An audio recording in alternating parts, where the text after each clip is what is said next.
BigCountryPreps.com. I'm Evan Wren, and this is the Countdown to Two-A-Days series, our daily look at an area football team and the key questions we'll be answering about that team in our August 16th preseason football preview here at Big Country Preps. I'm here with my partner, Dan Youngblood, via Zoom. And today, Dan, we're talking about Ballinger Bearcats.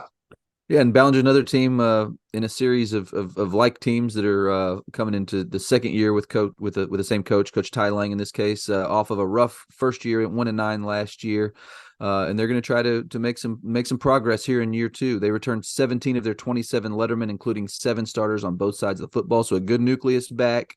And I guess we'll just kind of have to see if that group can take the step forward they need to get back to where Ballinger has been accustomed to being, and that's playing competitive football and competing for playoff spots. So, should be an interesting year in Ballinger. This is a district that certainly allows for the opportunity to get back into the postseason, which I know is the goal there, and we'll just have to see what they can do.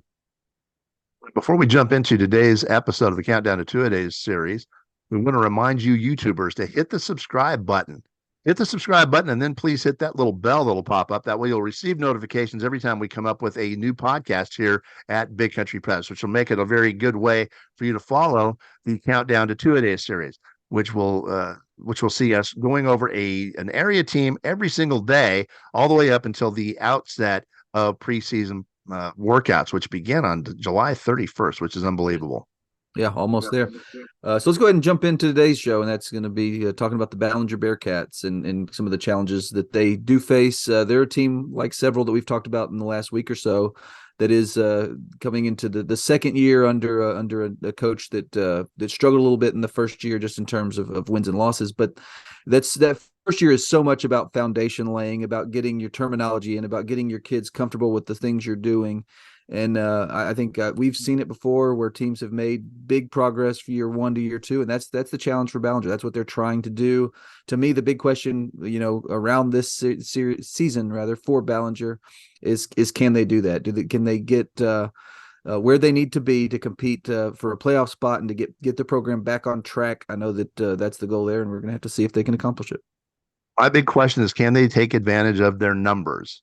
They're going to have 30 varsity. They're going to have 30 kids on varsity this year, which is a good solid number to have. They got 7 starters back on both sides of the football. There are question marks, but when you have 30 kids on your roster, that gives you a lot of opportunities. There's always kids that emerge that surprise you, and when you got 30 kids on your roster, that gives you a lot of opportunities to have some kids step up. So my question is, can Ballinger take advantage of those numbers? Yeah, and they do have a good nucleus. Like we said, 17 returning lettermen, 7 starters on both sides of the football. A lot of kids that have played varsity football. They'll be filling those 13 spots to get up to 30 with kids from a 3-7 JV team. But like you said, opportunities are certainly there. To me, the one big question again is belief. I mean, when you have the type of season that they had last year, which I know was disappointing. They wanted to do better than they did. You don't want to fall into a trap where you kind of get used to or accustomed to struggling. And I think they're going to want to bounce back and have an opportunity to get some more wins on their ledger so that they can build some confidence so that they can feel like, they're headed in that direction they want to head. But it'll be interesting to see. I think this, like I said before, I think this district does afford an opportunity for them to get right back in the playoff picture, which is where Ballinger has been, traditionally. It's going to be interesting to see if they can get there and get the wins they need to kind of build the momentum necessary to get there. All right, with that, let's take a quick look at Ballinger's schedule for 2023. We'll start with the non-district portion. A home date with Sonora opens things up, followed by another home date with Coleman on September 1st, a road date at Stanford, a road date at Clyde, and then a home date with Mason. That is a very tough non-district schedule right there. It's my gosh, there is no cupcakes in that group at all. That's tough. And one of the big reasons for that 1-9 record last year was that it was not a forgiving schedule at all. So you get off to a rough start, and then you kind of find yourself kind of swimming against the current. But they do open district after their September 29th open date at Early with what should be a tough district game, and then host Wall. So they got 2 toughies right off the bat.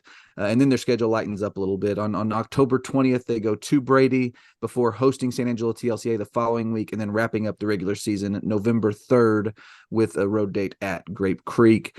Those last 3 games, I think, those are the games. That is Ballinger's season in a nutshell. If you win, 2 of the 3, you're in the playoffs. You win all 3, you're the 3 seed. So that tough non-district schedule. You got to find a way to survive that, and then the start of district play. But if you can do that, there's some opportunities there at the end of the season to kind of get your season back on track. All right, with that, it's about time to wrap up today's edition of the Countdown to Two-A-Days series, the Ballinger Bearcats. But before we do that, we want to remind you that on August 16th, that's the big day here at Big Country Preps when we release our annual preseason football preview. It's the most comprehensive look at Big Country football from any media source in the state of Texas.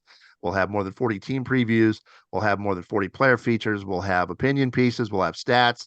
We'll have predictions, videos, you name it. It's a huge amount of material, specifically focused on Big Country football, and we take a lot of pride in it. Please join us August 16th.